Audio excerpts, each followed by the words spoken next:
ಸಿಕ್ಕಂಗೆ ಮಾತಾಡೋಕ್ಕೆ ಶುರು ಮಾಡ್ತಾನೆ. ಸಿಟ್ಟಿಗೆದ್ದ ಮನುಷ್ಯ ನೋಡ್ರಿ ನೀವು, ಕೈಯಾಗಿ ಏನರೇ ಹಿಡಿದಿರ್ತಾನೆ, ಏನರೇ ಮಾಡಕ್ಕೆ ಹೋಗ್ತಾನೆ, ಏನರೇ ಮಾತನಾಡ್ತಾನೆ.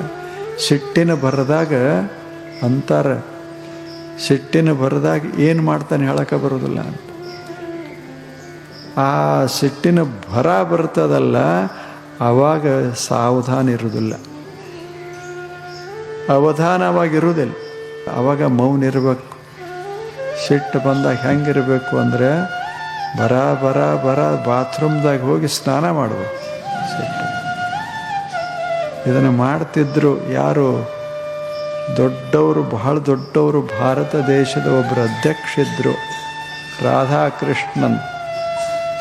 ಏನಾದರೂ ಸ್ವಲ್ಪ ಮನಸ್ಸಿಗೆ ಹಂಗೆ ತಾಪ ಅನ್ನಿಸ್ತು ಅಂದರೆ ಹೋಗಿ ಸ್ವಚ್ಛ ಸ್ನಾನ, ತಂಪು ನೀರಲ್ಲಿ ಸ್ನಾನ ಮಾಡಿದರೆ ತಲೆ ತಂಪ ಮತ್ತು ಮುಖ ಪ್ರಸನ್ನ ಹಂಗಾಗಿ ಬರ್ತಿದ್ರು ಬಾತ್ರೂಮ್ದಿಂದ. Download ShareChat.